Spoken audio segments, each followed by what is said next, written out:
NIOS अप्रैल मई 2025 practical exam में आप लोग का प्रैक्टिकल फ़ाइल कैसे बनेगा, रिटन एग्ज़ाम आप लोग का कैसे होगा और वाइवा में क्या क्या पूछा जाएगा और आप लोग को प्रैक्टिकल एग्ज़ाम में क्या क्या डॉक्यूमेंट लेके जाना है जिससे कि आपको वापस ना आना पड़े। चलो इस वीडियो में सारी चीज़ें एक एक करके समझते हैं। तो सबसे पहले आप लोग अपना प्रैक्टिकल एग्ज़ाम का हॉल टिकट यहाँ से डाउनलोड कर लेना। मैंने लिंक आपको वीडियो के डिस्क्रिप्शन में दे दिया है। अगर आपका यहाँ से हॉल टिकट नहीं निकलता है तो इस केस में आप लोग ये ध्यान रखना कि आपने अगर फ़ीस नहीं पे किए हो तो यहाँ से आप लोग का हॉल टिकट नहीं निकलेगा और आप एग्ज़ाम में नहीं बैठ पाओगे। कुछ स्टूडेंट्स यहाँ पे बोल रहे थे कि प्रैक्टिकल एग्ज़ाम का हॉल टिकट आया नहीं है, ऐसी वीडियो बना दिए हैं। तो देखो ये ऑफिशियल लिंक है NUS का और यहीं से हर साल मैं आप लोग को बताता हूँ कि आप लोग अपना हॉल टिकट डाउनलोड करो। यहाँ पे देखो लिखा क्या है, hall ticket for secondary and senior secondary courses for March 2025 public exam. मार्च में जो है ना आप लोग के प्रैक्टिकल एग्ज़ाम होने हैं, उसके जो है अभी आप लोग के हॉल टिकट यहाँ पे अवेलेबल है। किसी का अगर नहीं निकल रहा है इट मीन्स कि उसने एग्ज़ामिनेशन फ़ीस नहीं पे किया है और वो एग्ज़ाम में यानी कि प्रैक्टिकल एग्ज़ाम में बैठने के लिए एलिजिबल नहीं है। हॉल टिकट डाउनलोड करने के बाद जो है ना आप लोग को हॉल टिकट में आपका एग्ज़ाम सेंटर यहाँ पे मेंशन होगा, यहीं पर आप लोग के प्रैक्टिकल एग्ज़ाम होने हैं। अब यहाँ पे प्रैक्टिकल की डेट देखोगे तो यहाँ पे डेट आप लोग को एवरेज मिलेगा। जैसे कि पहला जो प्रैक्टिकल एग्ज़ाम शुरू हो रहा है वो 17 मार्च से लेके 20 मार्च के बीच में होना है और इसमें 10वीं क्लास और 12वीं क्लास के काफ़ी सारे सब्जेक्ट इंक्लूडेड है। अगर आपका होगा ना तो हॉल टिकट पे आपका ही यहाँ पे शो होगा, इस चीज़ को नोट डाउन कर लेना। मैंने आपको इससे पहले बताया था कि प्रैक्टिकल एग्ज़ाम के हॉल टिकट के ऊपर जो डेट आपको मिल रही है ये एक टेम्परेरी डेट है। फ़िक्स डेट के लिए फ़िक्स टाइम के लिए आपको अपने इस एग्ज़ामिनेशन सेंटर पे विज़िट करना है जो हॉल टिकट पे मेंशन है, ठीक है। अब प्रैक्टिकल एग्ज़ाम की जो आप लोग की फ़ाइल बनेगी वो कैसे बनानी है, तो सपोज करो हमें जो है ज्योग्राफी का फ़ाइल बनाना है जो कि कंपलसरी है। तो फाइल बनाने के लिए हमें NUS की तरफ से लैब मैनुअल चाहिए होगा, कुछ इस तरीके से आप लोग को मिल जाएगा और ये बिल्कुल NUS ने फ्री ऑफ कॉस्ट दे रखा है आप लोग के लिए। अगर आपको इसका सलूशन चाहिए तो उस केस में आप हमें कांटेक्ट करोगे, हम आपको इसका सलूशन भी देंगे, ठीक है, वो आपका पेड होगा, ठीक है। अब इसमें से आपको करना क्या है, अगर आपको खुद से बनाना है तो इसमें आप लोग को ये देखोगे सारी चीज़ें समझाई गई है। इसमें ये देखोगे कंसेप्ट एंड स्किल यहाँ पे बताया गया है सबसे पहले पे। अब यहाँ पे आप लोग को ये देखना है कि आप इसमें से कितना लिख सकते हो। मिनिमम यहाँ पे बोला गया है 3 से 4 यहाँ पे आप लोग को पैराग्राफ यहाँ पे लिखना होता है, सॉल्व करना होता है, जिससे कि आपका रिकॉर्ड फाइल जो है कम से कम 10 से 15 पेजों का बन जाए।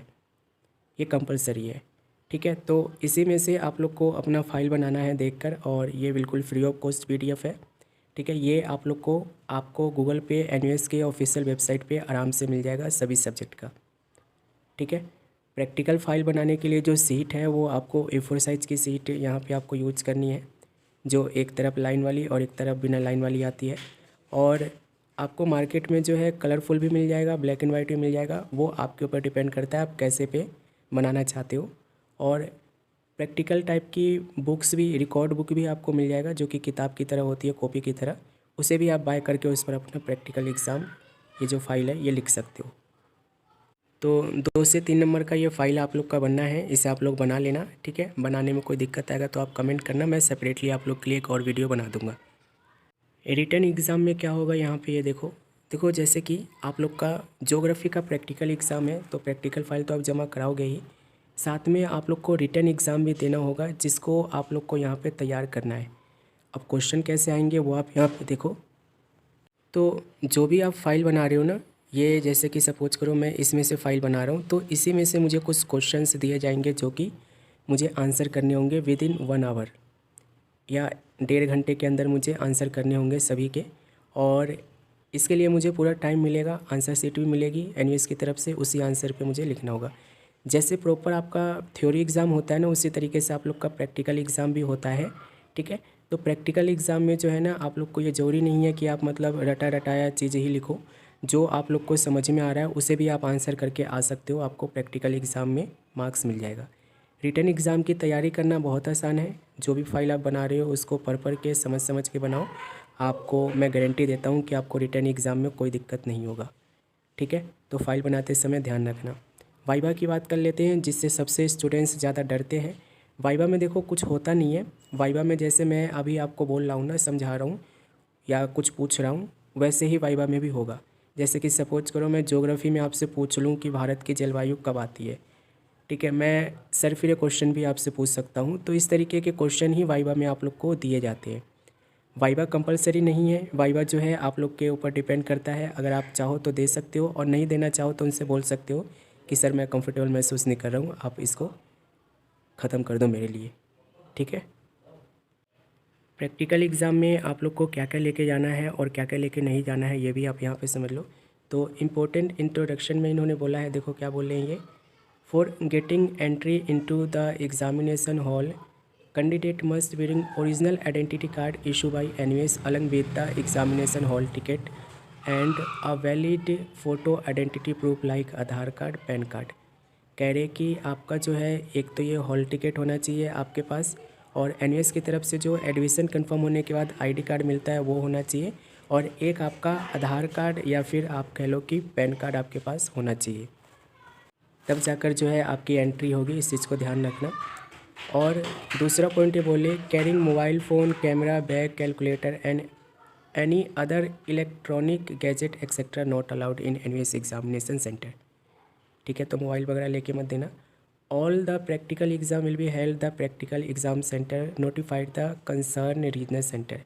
मोस्टली देखो प्रैक्टिकल एग्ज़ाम रीजनल सेंटर पे होते हैं, लेकिन ये पब्लिक एग्ज़ाम का है। तो पब्लिक एग्ज़ाम के जो सारे आपके प्रैक्टिकल एग्ज़ाम है ना, वो मोस्टली आप लोग के स्टडी सेंटर में होने वाले हैं, जहाँ पे आप क्लासेस वगैरह लेके आए हो, ठीक है। Candidate are advise to contact the centre superior coordinator of AI well in advance of communication commencement of the practical exam now the specific date as well batch allotted to them, ठीक है। ये कह रहे हैं कि exact date के लिए, exact time के लिए अपने स्टडी सेंटर यानी कि जो इस हॉल टिकट पे आपको एड्रेस मिला है एग्ज़ाम का, उस एड्रेस पर विजिट कर कर पता करना है, ठीक है। फिफ्थ पॉइंट ये बोले, there should be a gap minimum 2 years between 10th and 12th। 10वीं और 12वीं के बीच में 2 साल का गैप होना मैंडेटरी है, ये तो सब आपको पता ही है, ठीक है। तो मोस्टली केसेस में आपको यही चीज़ें ध्यान रखनी है। और ड्रेस की बात करोगे तो कोई स्पेसिफिक ड्रेस तो है नहीं कि स्कूल वाले ड्रेस में जाना है। घर के नॉर्मल कपड़े में आप लोग जा सकते हो एग्ज़ाम देने, कोई आपको दिक्कत नहीं होगा। इस वीडियो के लिए एक लाइक कर देना, नए हो तो चैनल को सब्सक्राइब जरूर कर लेना। कुछ प्रॉब्लम है कमेंट कर सकते हो।